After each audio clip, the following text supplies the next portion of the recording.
GetCrack. Wake up, motherfucker.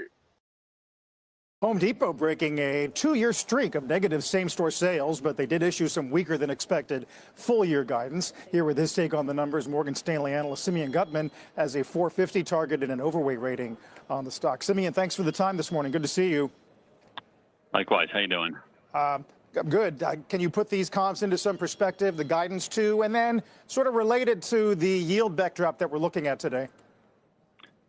Comps are normalizing. We're on a path that if you look over the last 2 years where we had negative comps, you're cycling those tough comparisons, and the industry naturally grows. We've given back the excess consumption that occurred during the COVID period, and we're normalizing some of the ticket, some deflationary pressure from the ticket. And so everything is starting to stabilize, to turn. You've got a little bit of a bump from hurricanes, from weather in the fourth quarter. But outside of that, it looks like we're on this curve of stabilization. We're on this glide path to actually get a little bit stronger in 2025. I was going to say, seasonally, not a bad time to have all this happen. Am I right? Nope. Yeah, seasonally right. I mean, weather is always a factor at this point of the year. Over the years, it's actually become a bigger and bigger factor at the end of the year. You want unfavorable weather because it's in the comparison base, and now we go into spring selling season. We'll see what happens. You mentioned the yield backdrop. That's not favorable. Home Depot even said that they're not building in much of any change in turnover into their outlook, which was interesting because, you know, we're thinking it's going to be a little bit better. Existing home sales up mid-single digits in 25. So if we are talking more and more about a cyclical trough, to what other names might your enthusiasm get spread? Look, peak to trough, there's a bunch of names, cyclical. Besides Home Depot, you know, the number one competitor, Lowe's, Floor and Decor would be in that group. And then think about home furnishings. We have a bunch of home furnishing names. Peak to trough, the idea is that demand is bottoming, earnings cycle runs. So Restoration Hardware, Wayfair's, Williams-Sonoma's of the world. That would be the group of stocks that would most check those boxes and most leverage to a housing recovery. Are you seeing anything in other areas of macro, employment, or spending intentions that might collide with a better demand backdrop? Maybe just recently, a little bit of wealth effect, sentiment. I think a little bit of uncertainty to start the beginning of the year. Even Home Depot said it themselves. There's some aversion to these higher rates.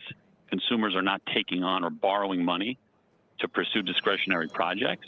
That's pretty much it. We're overall stable. One of the things we've been watching for 3 years, services spending, taking a lion's share of an overall consumer budget. Service inflation is still sticky. We haven't fixed that yet. And a consumer is still spending on services, prioritizing some services, elective services like travel, leisure, over non-elective ones like healthcare. So there's a lot of pressure on that wallet that's inhibiting how much the consumer can actually spend on goods.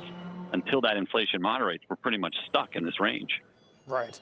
Finally, this conference board number today, biggest drop since 2021, getting some attention.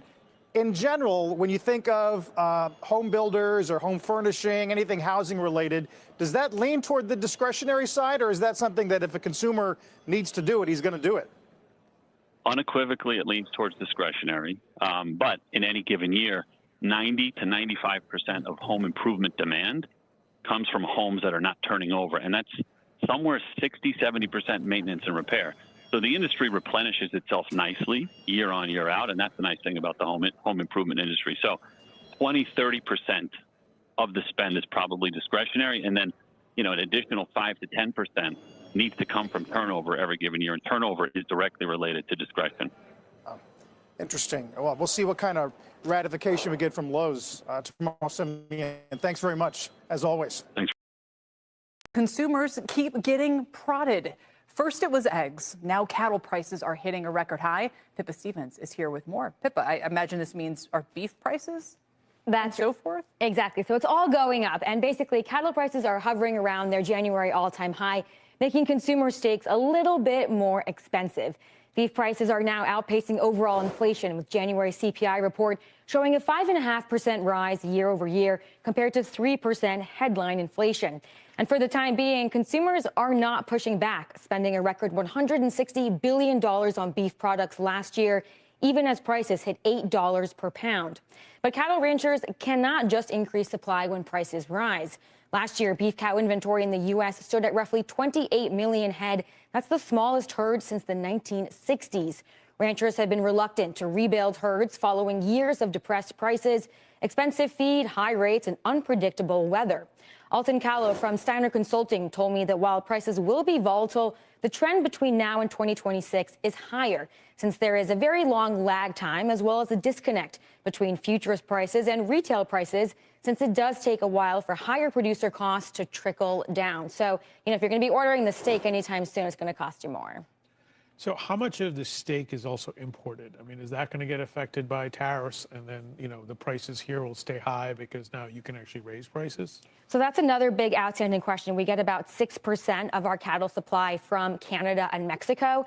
And so for the time being, the people that I've spoken to said that we probably won't see an immediate impact from tariffs simply because these trade relationships have developed over decades. And so if you're, for example, a farmer in Mexico and you've always sold to processors or feedlots in Texas, you don't necessarily have anywhere else to send your cows. And so for the time being, you might say, okay, it's worth it for me to absorb that cost rather than have the feedlot pay a higher price because there's nowhere else to go. But longer term, that eventually starts to get trickled down to consumers. Do you know offhand, Pippa, what's going on with chicken prices? Because here's what I find strange. Egg prices are constantly high. They're a problem. It's abnormal. But then you go get chicken, and I'm like, okay, it's a little high, but it's not as bad as it was during the pandemic. Doesn't it come from the same bird, especially if there's a trade-down effect happening with beef now as well?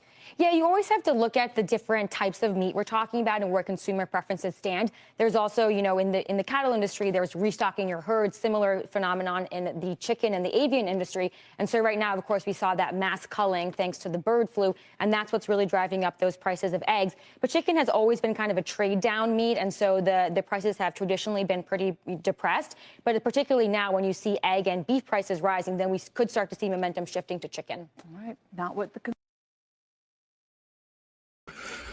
Okay, well, food is going up as expected. So I think if we got the La Nina effect and you got China, so the feed prices will go up.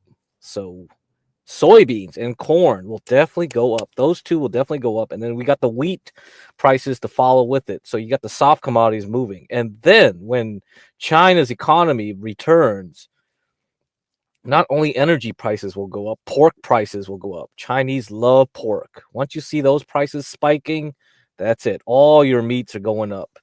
So you guys better learn how to eat goats then, I guess. Oh, shit. Anyhow, very good.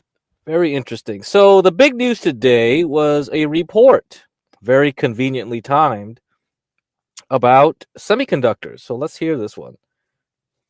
Washington. Let's get it to Washington in full. The Trump administration reportedly considering tighter export controls on chips to China. Eamon Javers and Christina Partsinevelos have the details for us and potentially what the fallout would be. Eamon, let's start with you.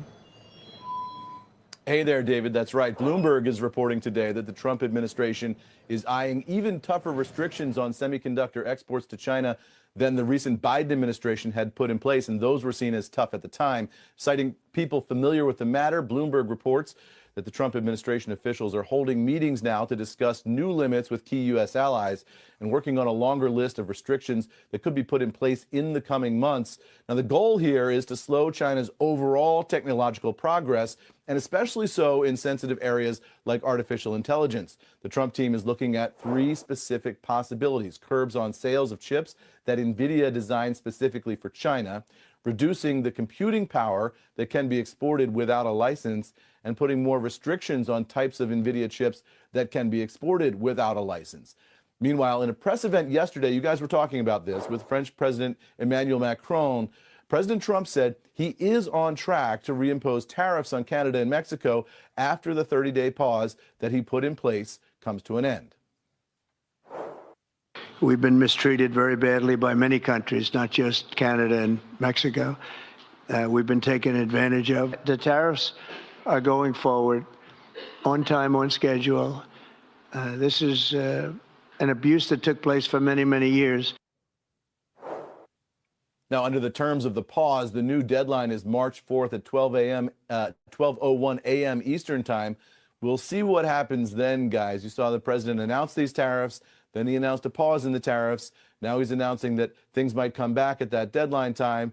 We'll see where we go when we get there. The president likes to keep a lot of these balls as live balls in the air so he can continue negotiations. We just saw a headline from the Mexican President Sheinbaum in the past hour saying that she continues to negotiate and she's hoping for a favorable outcome there. So clearly this is a moving target, even though we have that soundbite from the president yesterday, guys.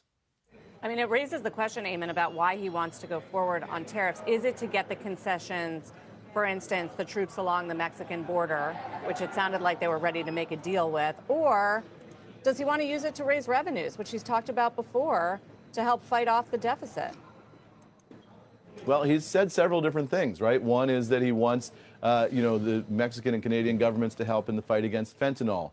The other is that he wants it to help in terms of lowering the deficit, as you say. The other is that he said that he wants to use tariffs in order to increase U.S. manufacturing and just protect American industry.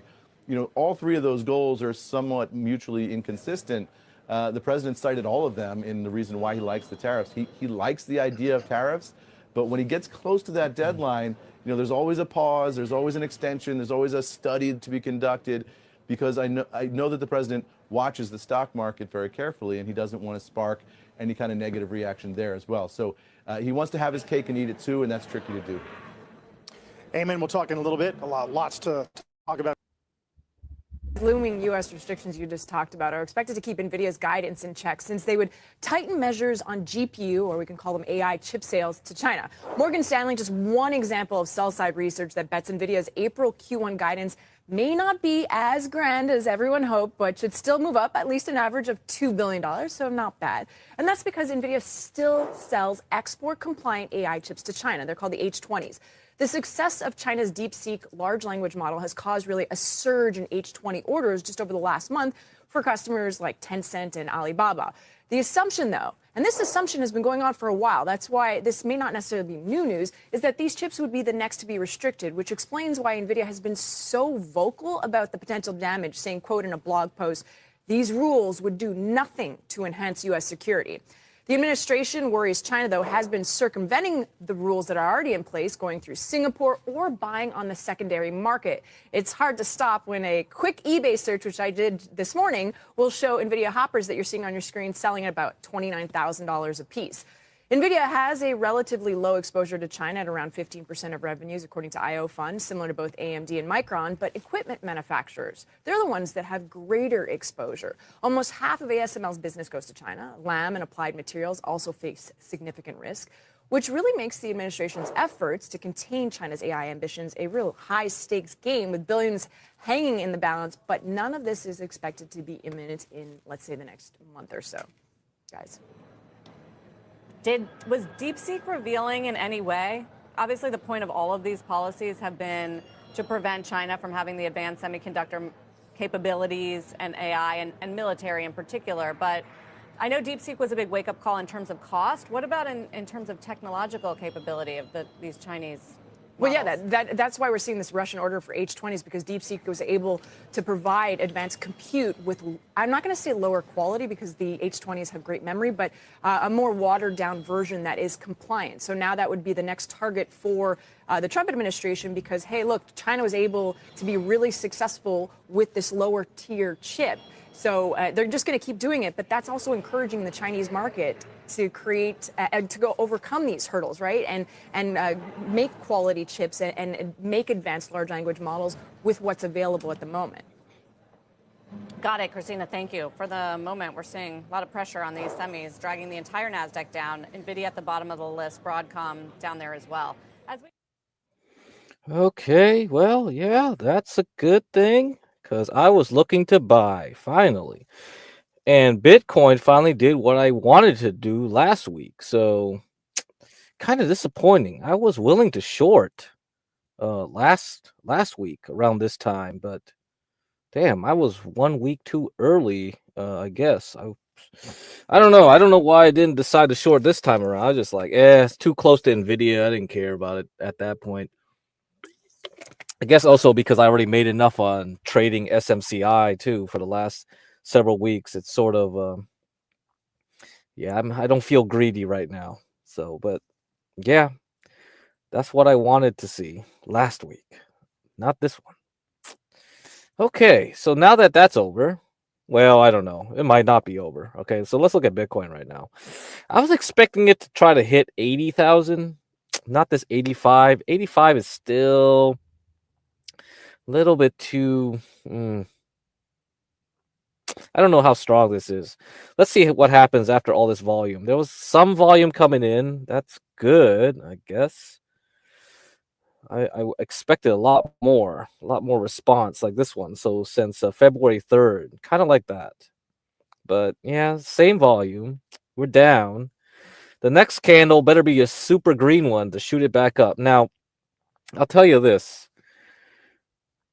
We have to watch out for max pain for the crypto guys, okay? So there's going to be some max pain for the crypto guys. So let me show you what the max pain level is.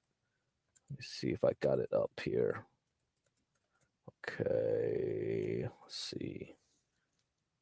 All right, get the link. So here's the link for you guys. You guys can always look this up yourself. Okay.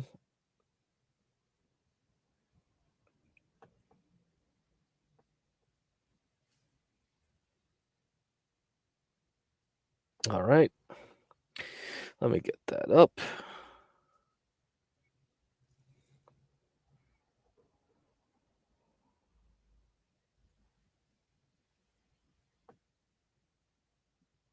Man, it's always hard to find stuff around here. Blah, blah, blah. No, no, no.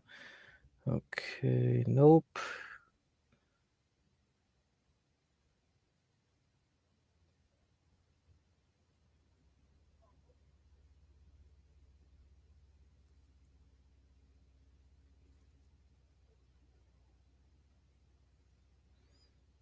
Okay, here it is.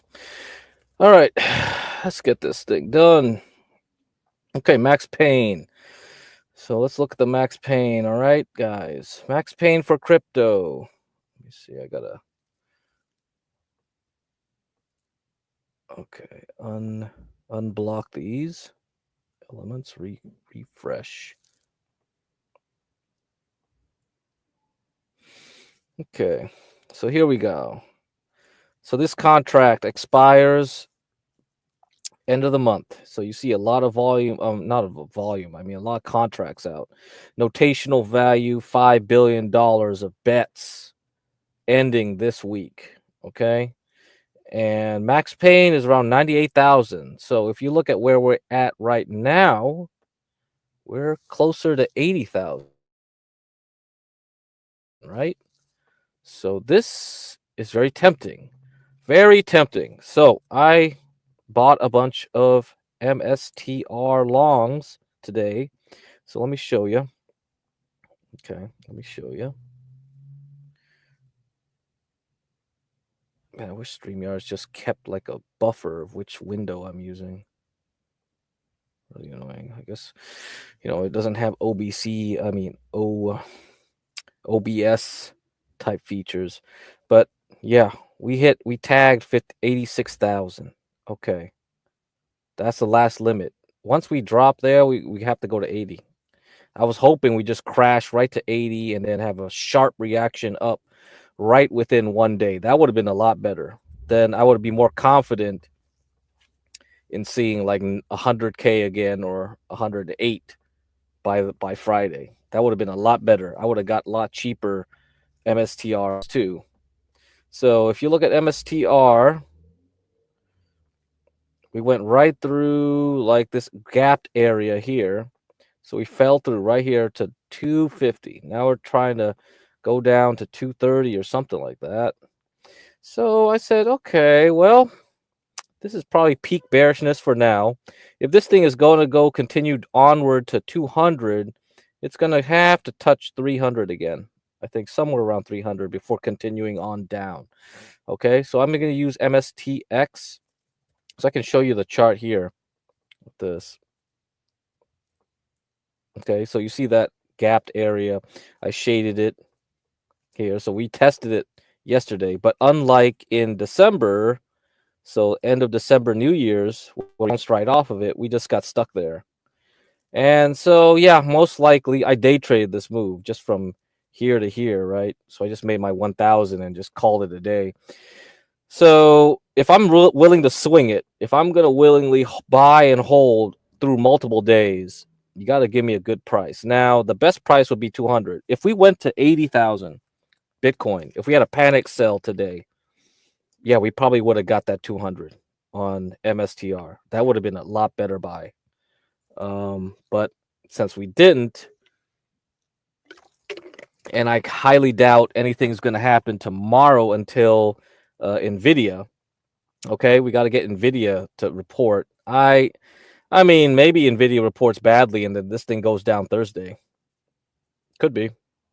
But I'm going to bet no. It's too close to max pain at that point. So I'll take a chance. So I'll buy here. So I'm using MSTX. So MSTX is the 2x leverage. Okay. So it's down 22% today. So very nice, very cheap. So we got around to 23, 21, 22 area at the bottom of today. So I just scooped some up here and we'll see what happens tomorrow. Okay. Hopefully it will recover a little bit. And then after hours, we'll see what NVIDIA does. Okay. With the earnings. That's going to be really important for the overall market. The other one was SMCI. Okay, perfect. This is what I expected. So it tried to hit the 60s, right? And then it pulled back to 45. Again, that was what I was thinking going to happen. 45, perfect. Buy it. And guess what? I got lucky because after hours, they had news that they submitted their SEC, the delayed SEC. They submitted their homework finally. So their homework that was due like 2-3 quarters ago, they finally submitted. And so it's up like 20%. So if you're using SMCX, you're up. So I got lucky. I didn't expect any news today or after hours, but I just saw like, hey, it hit the target. SMCI hit 45. So I'm going to buy back SMCX. I got it back. $70 at the end, the closing of the day. And okay, now it's going to shoot up to 120 or something tomorrow, I guess. If it holds, I don't know. I don't even know if I'm going to hold it until NVIDIA. I probably will sell it.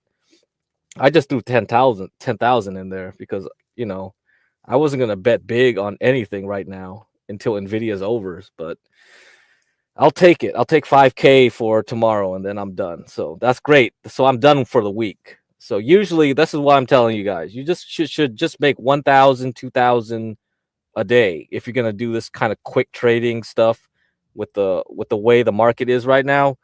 If you make enough every day to average out, like, I mean, you're not going to make like a K every day. Sometimes you'll make 2K, maybe you'll make $500. I don't know.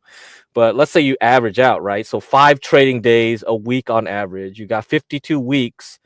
Okay, well, there's going to be holidays and whatever. But, you know, that's like, let's say you make like 500 to 1,000 to 2,000. You should be making around 200,000 to 500,000 a year with that kind of trading. Okay, I mean that's all you need. Yeah, like don't be too greedy here. Like so that's why, you know, a lot of times I'm happy with just like 6%, 10% in a day. I'm really not aiming for some crazy. So yeah, I could have shorted MSTR. I know because I was looking to short it last week, and it finally happened this week. But I said like, blah, I didn't want to. I mean, yeah, this would have been a killer short. Like right on Friday, right?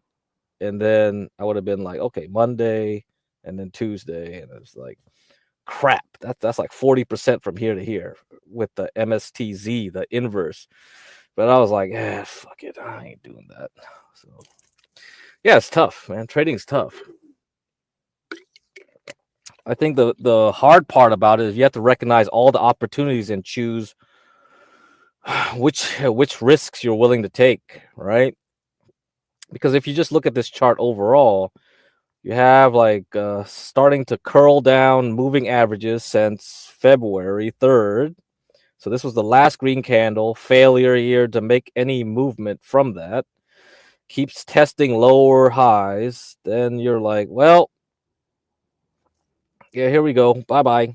Eventually, it just collapses because, yeah, there's just too much weakness.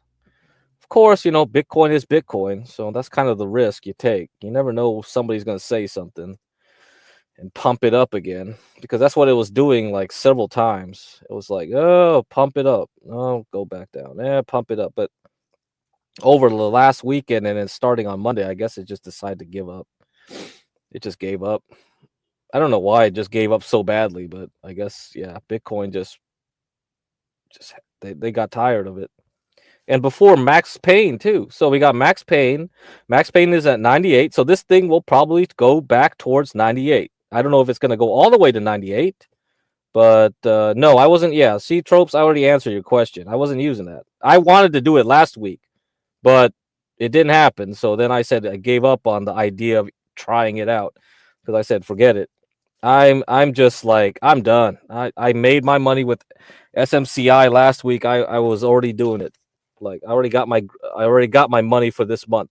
So every month I always have a target. Like I make this amount of money this month or this quarter or something like that. You just need to make a goal. You set your goal and then you go there. And then when the market is like this, you don't make big bets. It's just like, it's over. It's really over because it's so volatile. You don't know which way it's going to swing, right? So like today, I just watched the first 5 minutes, and if I don't see anything good, I'm just like, I'm out.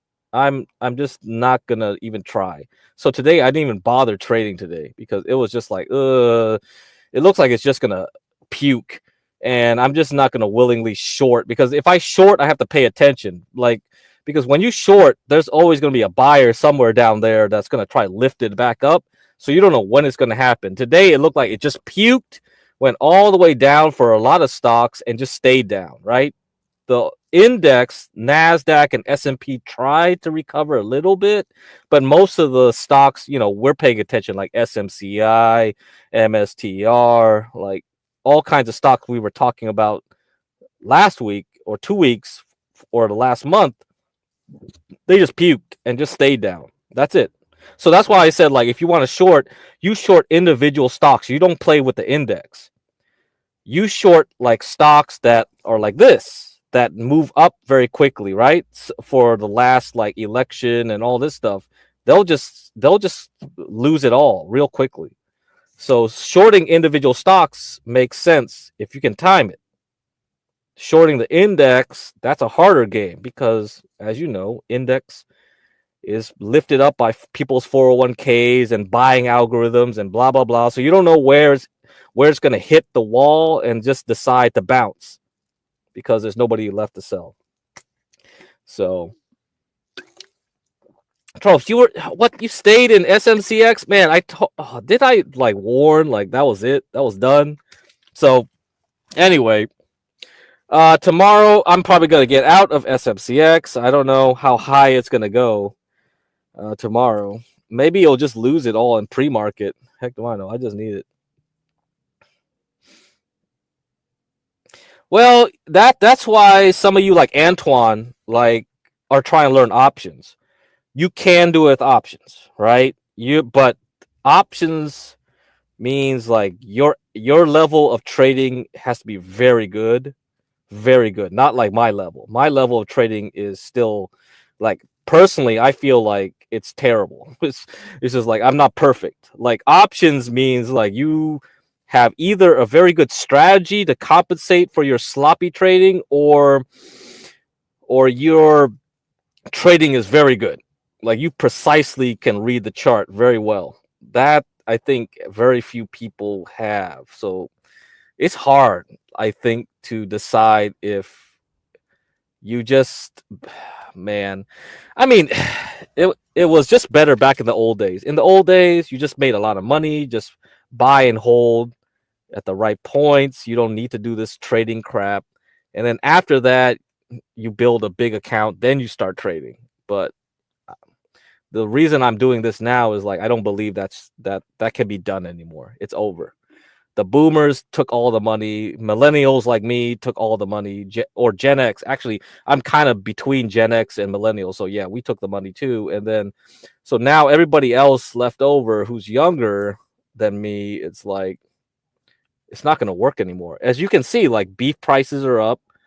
Chicken prices are going to go up. Egg prices already up. Pork prices, I think, will go up. So yeah, even the crappiest meats will go up. If you see pork and chicken go up, I'm just like, God damn, man. So it's just gonna keep eating away at your money. All this stuff is like, it's hard to just like have money, keep money, and make money in the market the slow way. You're going upriver. You know what I mean? You're fighting the current. That's kind of like why I'm trying to do this. Is let's see what we can do. Yeah. Yeah, cut the losses. Yeah, you gotta do that if you gotta do that. But that's why you gotta be very careful. That's why I said like day trading only is because of this reason. Like I don't know what's gonna happen the next day and the next day, because today could have been an update for all I know, but they had to drop that news. Very interestingly, they dropped that semiconductor news just before Nvidia earnings tomorrow.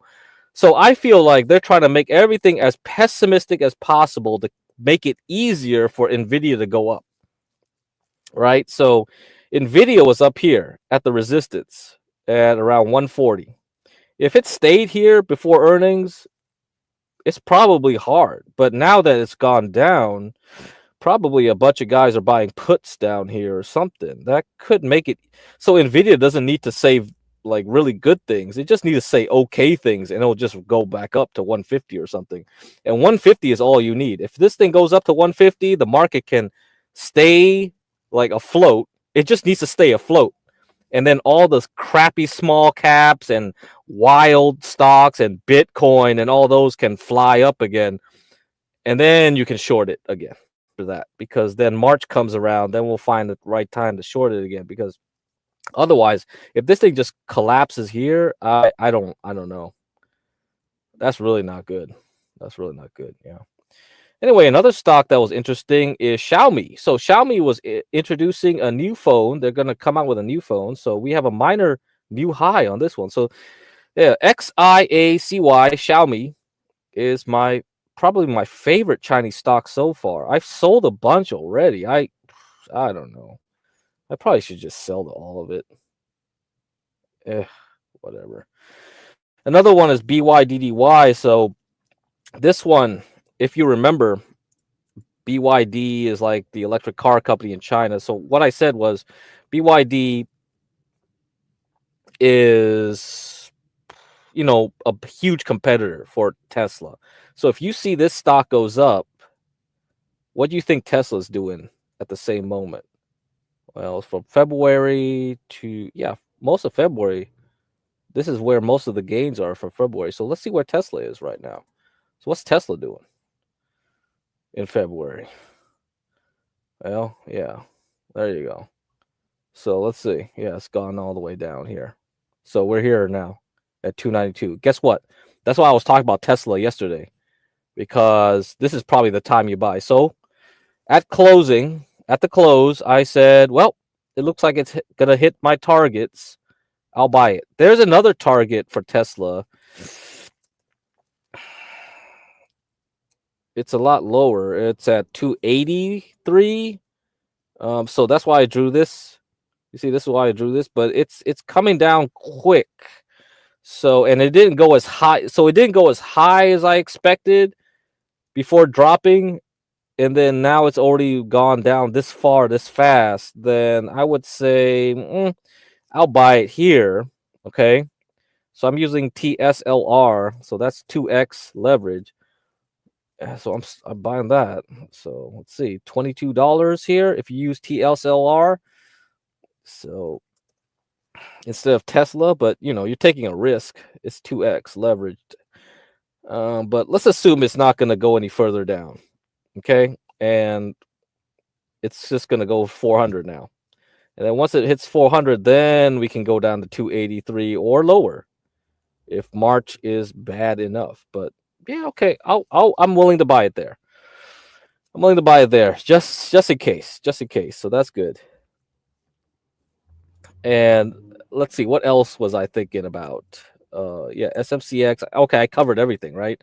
So SFCR, that's it. So DNA reported earnings today, and I think that was a bust.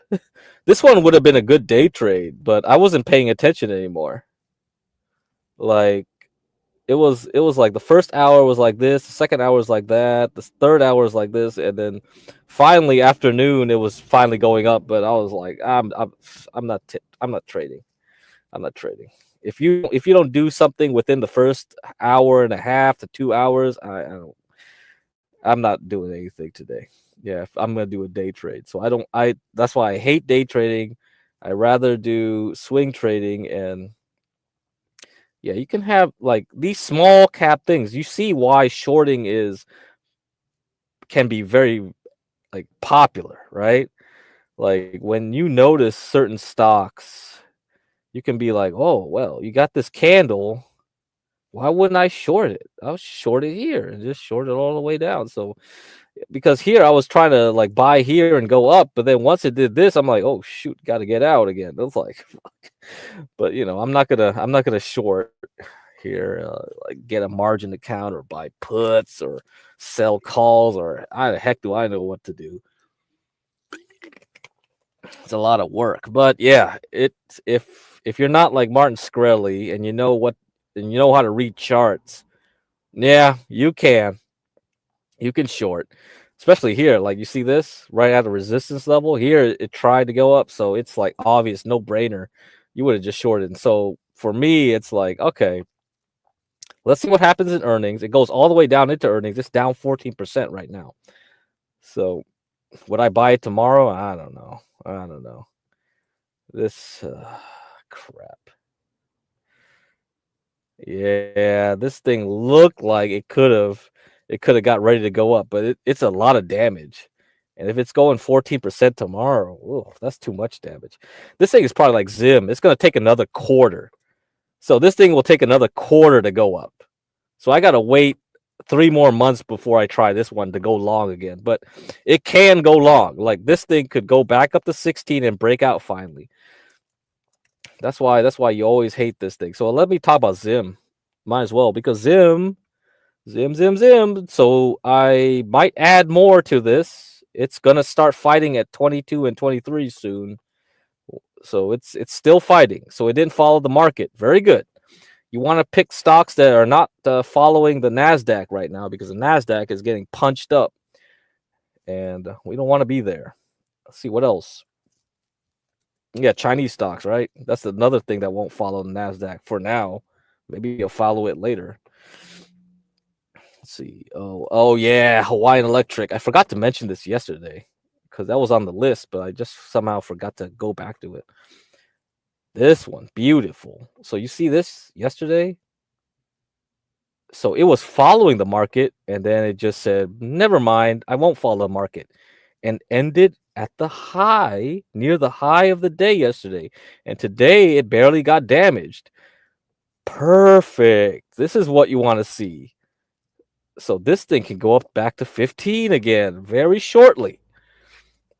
So I don't know if this, because it's a utility stock, I don't know how much it will follow the market if it goes back down in late March, around there. That's what I'm thinking, or April.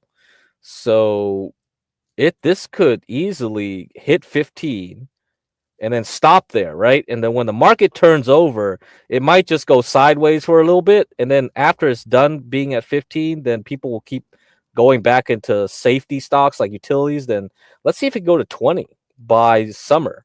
So this thing could go from 10 to 20. Maybe by the summer it'll get to 20. But for now, I'm going to target 15 first. And the first time I mentioned this stock was right here, right? So I don't know if I talked about it before it did this move in John Galt's like 24-hour streams, but for sure after it hit the top when I sold here, when it got to 16, 17, I sold, and I said, well, you know what? You might as well short this guy. And then after that, like a couple days after that, right? It just rolled over and just collapsed. It's just like collapsed, and then eventually by September, it took a while to get down here, but eventually it got back down here. So yeah, if I wanted the short, so yeah, that's why it's lucrative to do both things. Very few people can do both, like long and short. Very few people. Most people tend to go one way or the other. But it's still good to recognize it, even if you're not doing it. Anyway, yeah. Okay, another one. Moderna. So let me get out of here. Let me show you some. Let me show you this. Okay. Where is that stuff? Blah blah blah blah blah. Oh my god. Okay, back to this thing here. So I'm done with my Bitcoin here. So you see Super Micro, it's up 22% overnight because they submitted their homework. So I don't know why that would make it go up 22% after hours, but I guess that's enough to make people buy again. Really dumb, but there you go. That's why I keep telling you guys. I don't follow fundamentals. Markets reactions are emotional. This is just some BPD chick or something. What the hell is this? First, it's like, yeah, let's crash and go down to the bottom into the close. And then all of a sudden, yeah, let's go back and give it back up. It's like, what? Oh, makes no sense. Who cares? I don't know why any of that news matters. But there you go. Lucid reported earnings. I don't know. This electric car company, I don't know, not good. And then we got Lemonade. Looks like it took a dump. So yeah, a lot of earnings so far have not done good. That's what I've seen. But this is what I want to show you. So first one was Tesla. Okay. So based on this, I see a 13 count. 13 count here on a 78-minute chart. So this is what I used, the DeMark indicators. I got them at 13 here. And if you can see behind the 13, there's a C5. And C5, I always look for C5s. So that's the propulsion, the D wave. So if you look at the top of this chart, there's a C5 here at the top, right? And then we got C5 here, plus we got 13, plus we hit this exhaustion level 293. So there's a lot of reasons why I said, whatever, I'm going to buy Tesla. Whatever. And they got a lot of bad news too. I got 2 articles lined up to read with Tesla. But for now, I'll give you that. Was Moderna, mRNA. And someone here is talking about Shkreli shouldn't do what, whippets or something? What is that? Huffing nitros? That's whippets? Does he do whippets? Well, Mark Shkreli has spent an hour yapping about Moderna and what he would call his baby if his baby had a black name or whatever the heck he was saying, blah blah blah. So I don't know. I guess I could play it. Yeah, I guess I could play it if you want to hear that. But yeah, he was doing his fundamental analysis on Moderna. But for me, let's go to the daily chart or weekly chart. I mean, Moderna, and let's look at the counts here for DeMark. So here we had a top here, right? This was back in 2021. Okay. Now we got our 13 here. We got 13 here on the weekly. So this is a lot more important when you see it on the weekly. And this was like 3 weeks ago when it made that bottom. Now I'm going to be interested in this guy. So this thing is still around 34, right? 34 something. So let me see. Let me see if it hangs around 30 in the next couple months, because I could see this thing roll right back up to 80, 100, maybe even more by the end of the year. So this could be a good play, a longer term swing trade into the end of the year. So yes, mRNA. All right. Remember that. We got vaccines to do.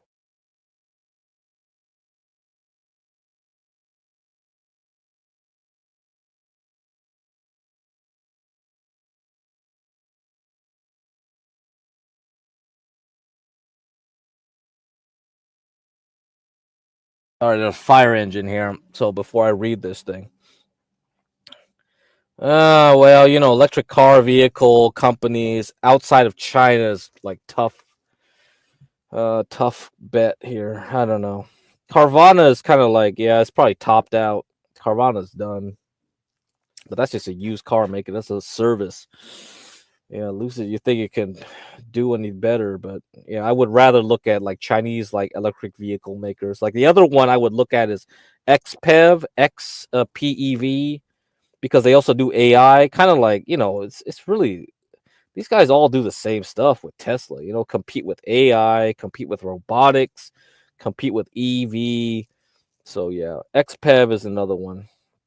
That's another Chinese EV stock. But yeah, my favorite is BYDDY. So that's what I use. So yeah, that's why the Chinese market is better for the EV stuff. All right, let's go. Magnificent 7 dips into correction territory with Tesla lagging. No shit.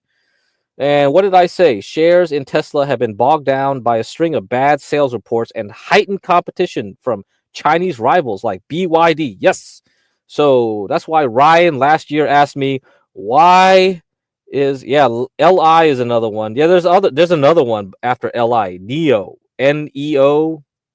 I think that's another one, but I think XPEV is probably the better bet if you're going to do but BYD is the top dog. Those three are just eating each other alive. XPEV, freaking Neo and LI. They're all at the bottom. They're all just getting the scraps.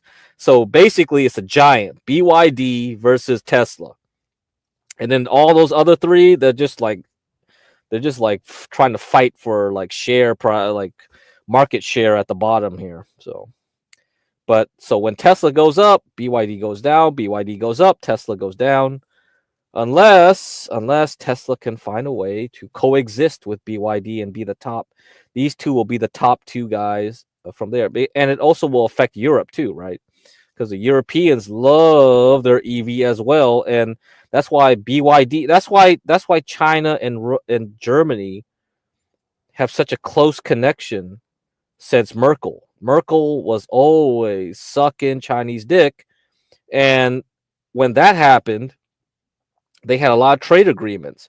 So that's why this whole Trump stuff, and then now we have elections in Germany and all that stuff is disrupting the whole world order, the new world order that they want to make, where China trades a lot with Europe.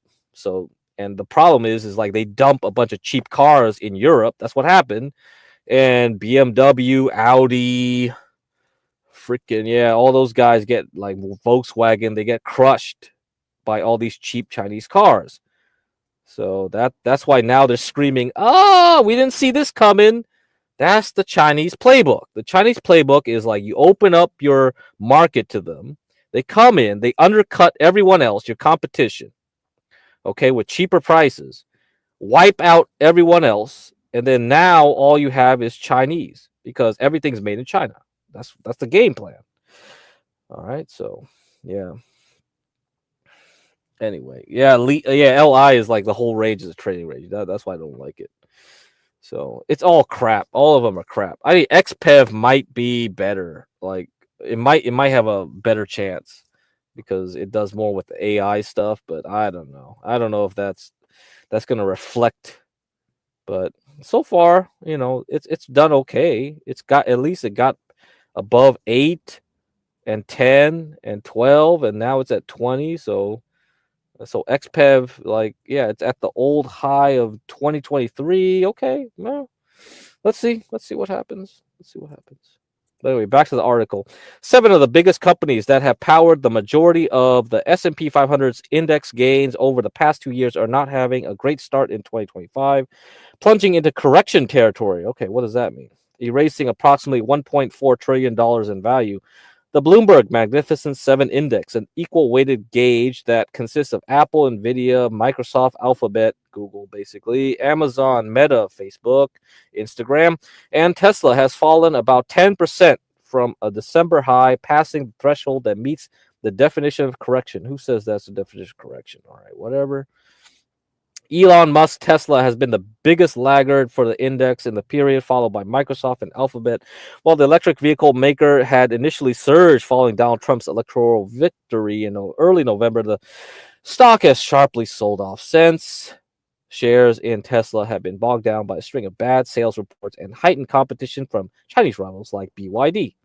However, shares of the Facebook owner have bucked the trend this year as investors endorse the social media's giant's AI strategy. Meta recorded its longest ever winning streak in February, rising for 20 consecutive sessions, adding more than 320 billion in the process. Zuckerberg should be happy. So let's see what happened today. Tesla market value slips below 1 trillion as Europe sales sink. Stock now down 14% in 4 straight sessions of losses. Tesla EU sales fell 45% in January, even as rivals' sales rose. Uh-oh. A quick unwind in the shares of Tesla Inc. has pushed the electric vehicle maker market capitalization below the coveted $1 trillion mark on Tuesday amid reports of a stark slowdown in car sales in Europe. The Elon Musk-led company's stock dropped as much as 6.2% to $310 by 10:05 a.m. in New York. The shares have now cumulatively fallen 14% in 4 straight trading sessions of losses. Sales of Tesla's vehicles sank 45% last month across Europe, even as EV sales soared 37%. Oh, who is their competition for the overall industry? According to the European Automobile Manufacturers Association, it highlights the growing risk to the company's core car selling business from its chief executive officer's political forays. Oh, they stopped buying Elon Musk cars because of him supporting AFD or whatever. Alternative for Deutschland. All right, whatever. Does Wall Street even factor Tesla's robot AI shit? No. Yes and no. Yes and no. So when the so this is what you do with Tesla. When the stock goes down, it's because they care more about its car sales. When the stock goes up, it's when they don't give a fuck about their car sales. Because overall, car sales of Tesla cannot beat like Toyota or anybody else. None of that matters. So it's a selective brain thing. And it's not Wall Street, it's just traders, right? And it's just buyers and sellers. That's it. So if people care about bad news, they'll care about it. If they don't care about it, they don't care about it. It's selective bias, one way or the other. That's how Tesla always has moved. And that's why you have to look at charts. Charts tell you what it is. So right now, they care about it. But later on, they might not care about it. That's how it works. That's how it goes, man. Tesla's European dreams are stalling out with January sales plummeting, says Steve Mann, senior analyst with Bloomberg Intelligence. At the time, the EV giant is facing competition and controversies tied to Elon Musk. Yeah, well, whatever. The tables have turned quickly on Tesla. The stock soared late last year after Donald Trump won, blah, blah, blah. Yeah, we know that. Okay, whatever. Okay, we read that already. That's enough. All right, that's enough. I don't care about that. All I care about is charts. All right, guys, that's all I care about. And that's how you should think, too. And that's how you make money. So if we go back and look at things, you'll see where Tesla should be or whatever. So let's look at, let me look at XPEV for a while. So this is a monthly chart of XPEV. Very nice. So it's hit its bottoms. Okay. And now about to break out of the range. Good. Now let's look at LI. Noise. This is complete noise. I don't like this. So I'm not gonna play it. NEO is the other one. So maybe it's not NEO. So it's NIO. All right. Oh, look at this one. Nope. Don't buy. So that's why if you want to do Chinese automakers, you do BYDDY. Okay, perfect. This is what you want. And here, this is what I showed on this stream several times. You have this big square here. This is a range. You break the range, all right? You have high volume here. You go to the bottom. This was high volume. There was buyers because after that, it just went up. It went to the top. It hit the top. It pulled back, and it shot up. That was it. Bingo. That's all you need to know. Now, when do you think Tesla cares about being a car maker, AI guy, or maybe a lithium battery producer? What is it? Which way is it? It doesn't matter. Overall, you can look at this chart. So we have the bottom here that was made in January 2023. Okay, so it's been doing this. So now it's doing this pullback. So if you look at the monthly chart on this guy, it's not so bad. All right, it's not so bad. But you can see that this was a top right here made in 2021. So this was going to be a challenging thing to break. And if I look closely, all right, with Tesla, you can see this red candle here. What was this? What was this red candle for? I thought it was going to go up, up, up, up, up, up, up. What happened here? This was when Jerome Powell spoke. Jerome Powell spoke here. You had high volume this week. What was the last time you had high volume? Here. This red candle had high volume. But after that, it just continued up. So this high volume area was actually buying. And then this large green candle was the election. So people here were actually buying, even though it was red. Look at it. This red candle couldn't even go back down into this green candle. And it was the highest volume until we had Jerome Powell open his fat mouth. He opened his fat mouth, and guess what? You were up here at 480 something, and you ended the week down. And then ever since then, you couldn't even get back up here because look at this one. The next one after, it was just like, Christmas. We're trying to get back up, but it closed here. And then ever since then, it was just like closed, closed, closed. The only time it will close high was up here. But even this close in this green candle in January 3rd, which was a good week for the stock market, couldn't even overcome this red candle here. So that's why, yeah, if you looked at this, if you can't do that, guess what? We had earnings on the last week of January, and we ended like this, just at the resistance of 403, which was made in November 2021. And then the week after that, down, down, down, down, down. So, yeah, it just gave it all the way back. So now we're over here. So are you going to buy? I think it's worth it. I think it's worth buying here. I'm going to give it a chance. So, yes. Oh, Nikola. Yeah, I remember Nikola. Nikola, wasn't that CEO like accused of some fraud? I remember that one. That was funny. That guy was trying to mimic like Elon too. I think he was trying to be exuberant and whatever in his presentations and shit. Yeah, I think it was fraud. It was all fraud, man. Nikola. I don't know if it got delisted or not, but whatever. Yeah. In any case, okay, we're here. We're already here. So, yeah, it's worth it. So that's what I'm gonna do. Okay, so I read those articles for you guys. I think that's it. That's all I got. I have one more video. This one might be interesting. I think this guy is gonna accuse Jerome Powell of being wrong, and let's see what you think.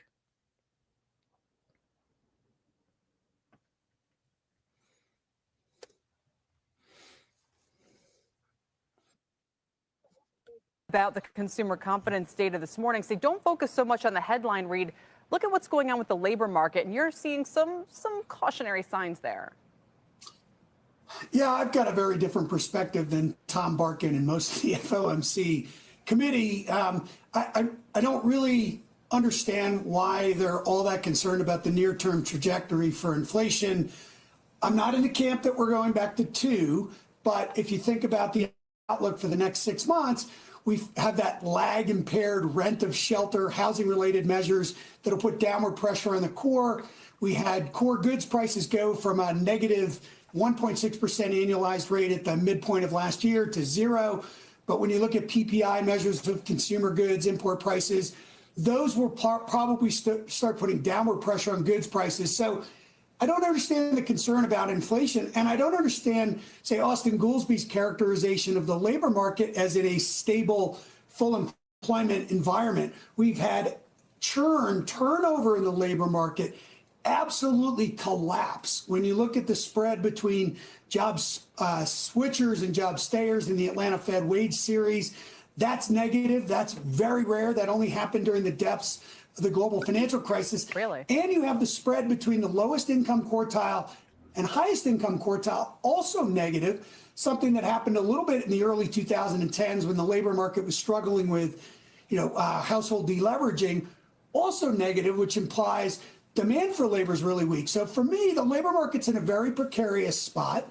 I'm not saying that we shouldn't be diminishing or trying to reduce government employment. I absolutely believe we should.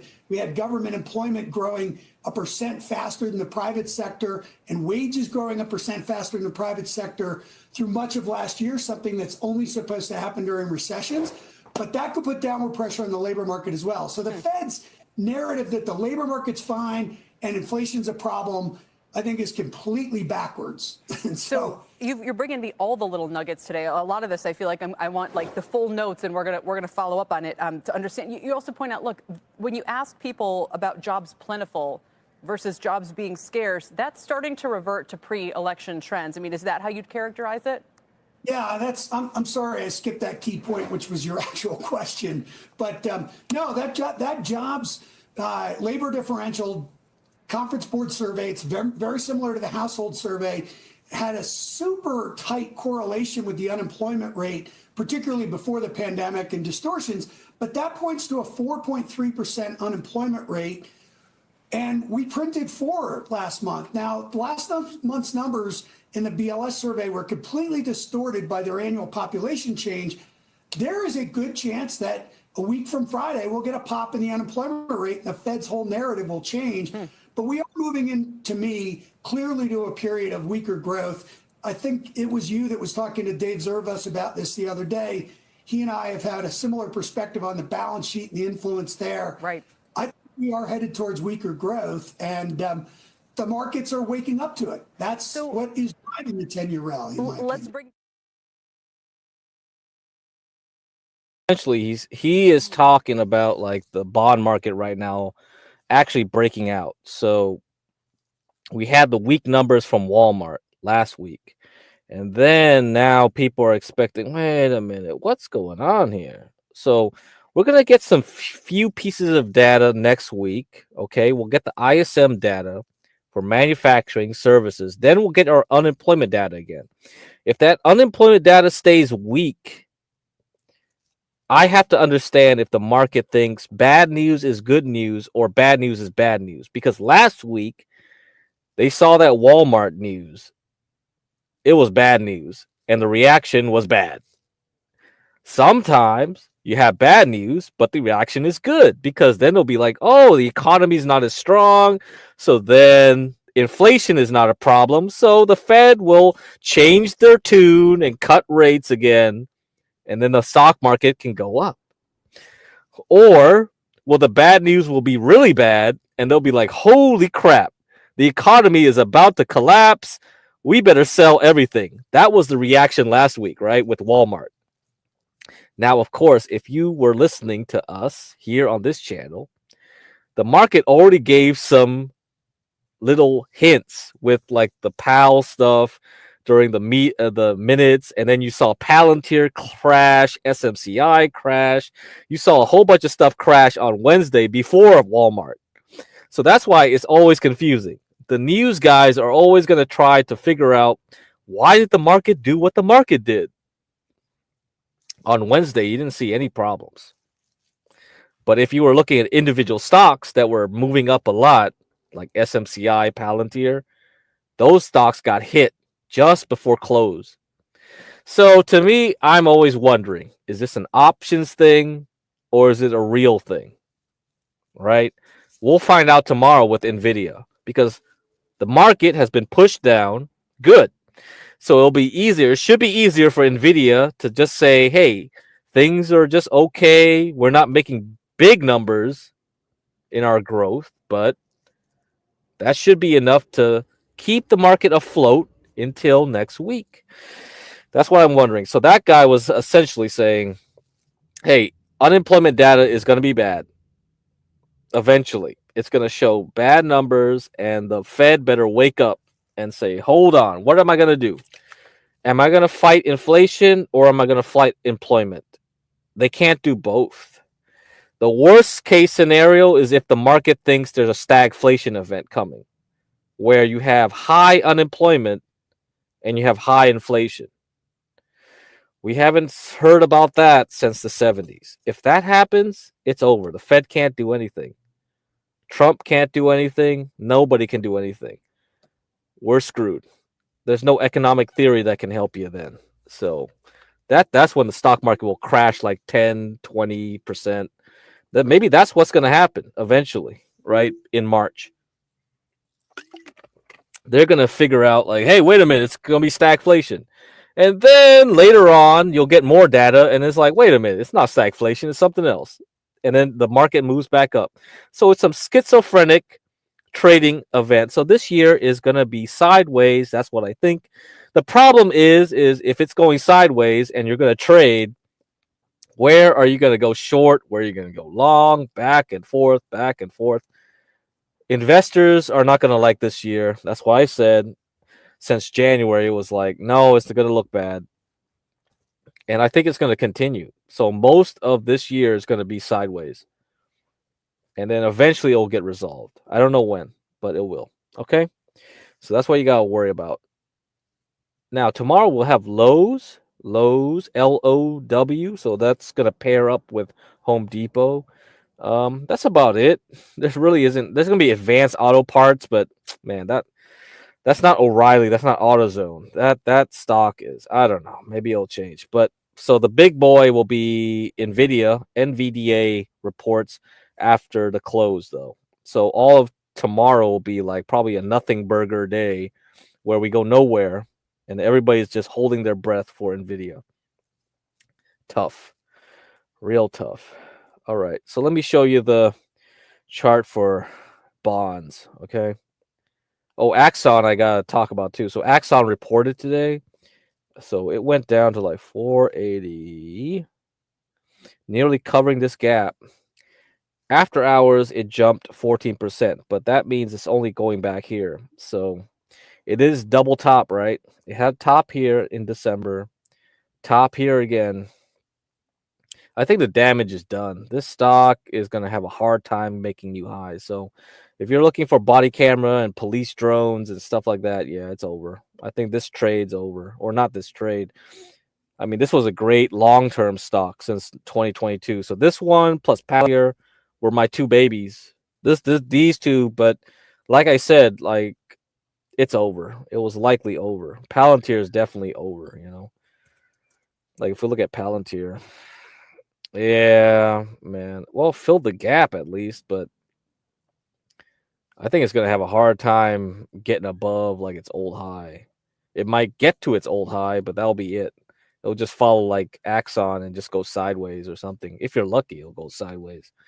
If you're unlucky, it'll just because like yeah, Martin Scully was like talking a whole bunch about like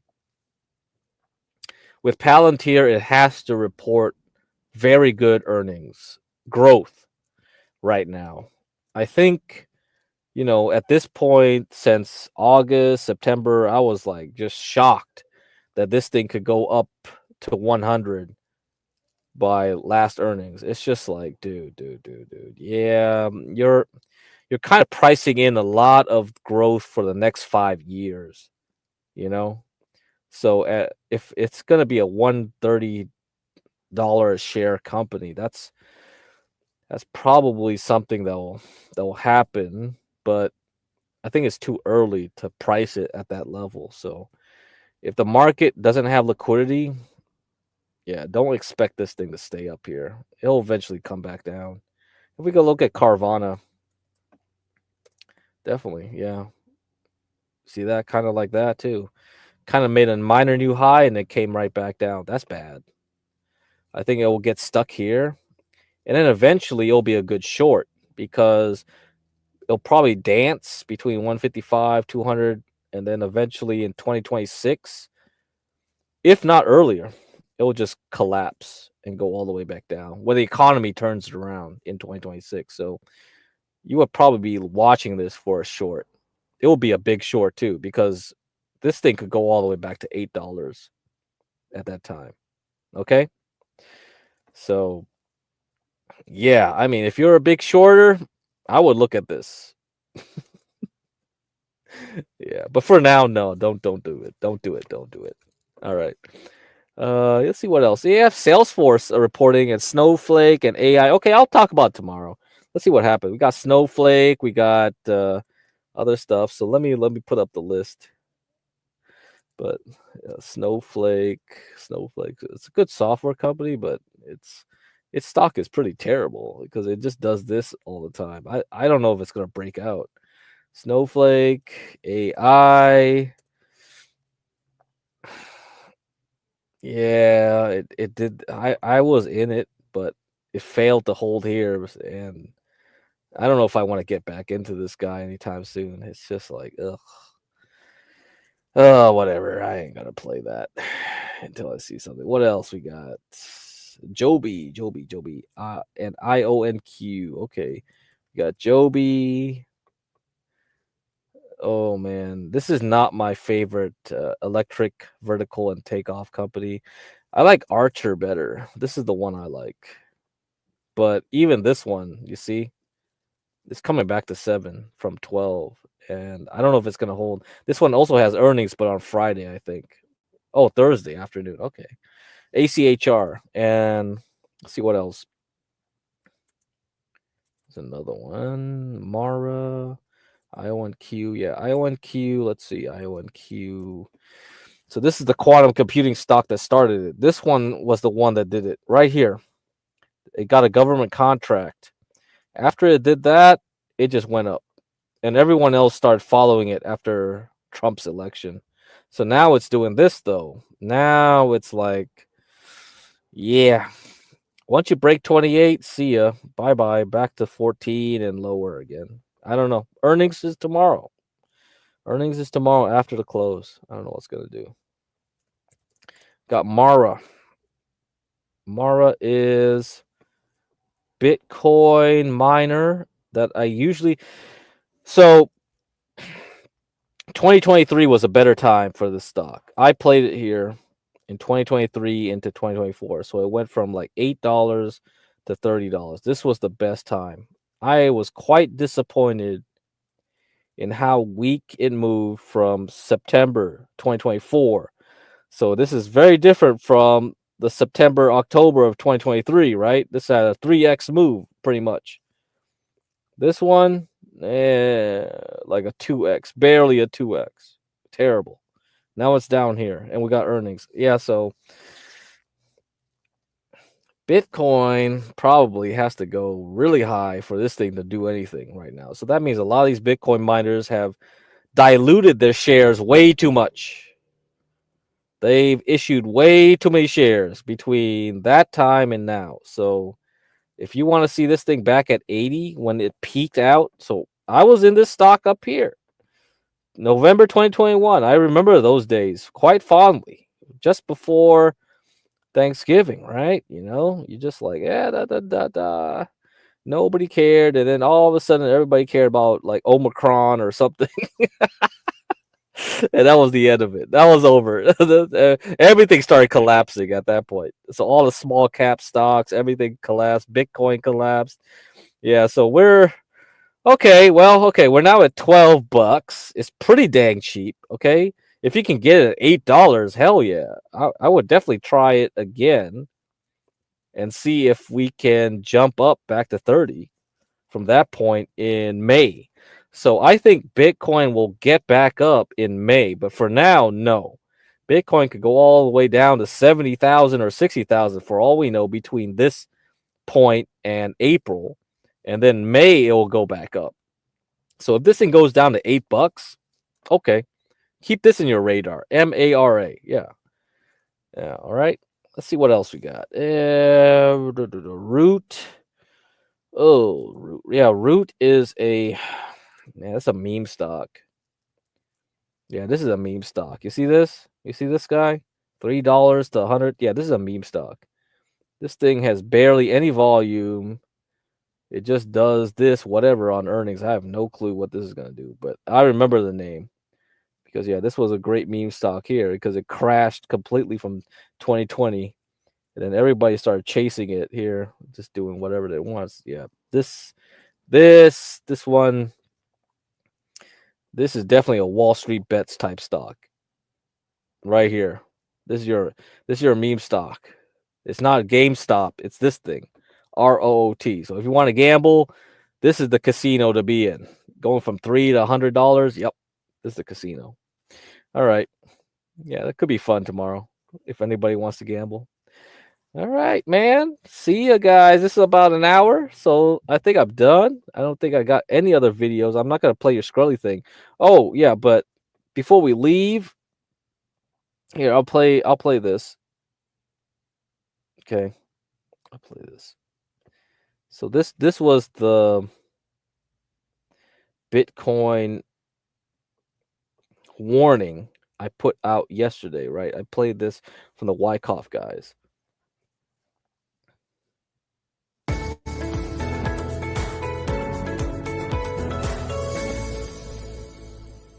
We have increasing volume, but each attempt to rally looks quite weak. And even when we compare the volume on the demand bars to the volume on the supply bars, we see that most of the times the red volume is higher than the green volume. Bitcoin was attacking the resistance, but this attempt was very short-lived. And in fact, we are failing here around the level of the overbought condition. And I still think, guys, that in order to resolve the structure, we need sooner or later to revisit these levels again.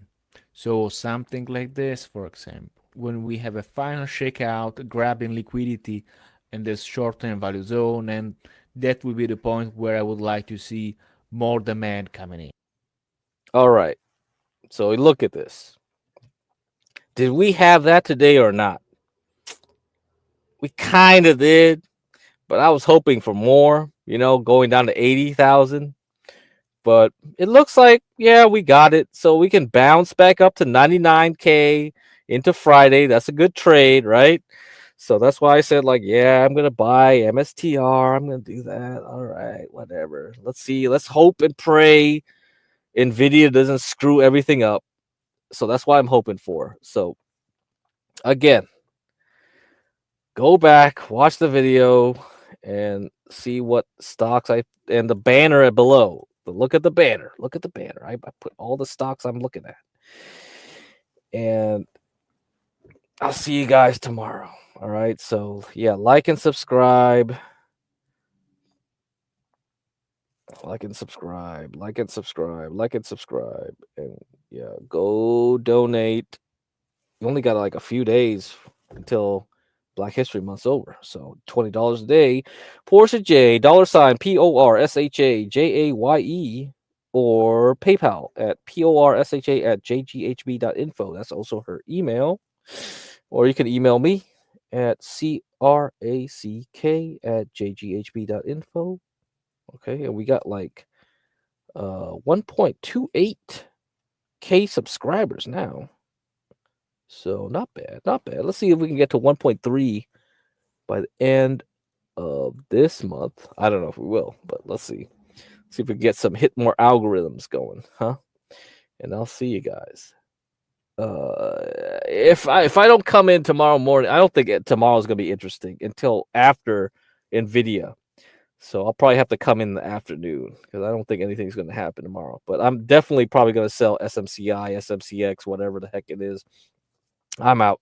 All right. It's up 22% for SMCI. So that means 40-something% to 50% on SMCX. So that's what I'm planning to do. Get out of that one. I just got lucky. I wasn't planning on that. But the real pain or the real fun will continue afterwards. Okay. I'll see ya. Feel like I should go.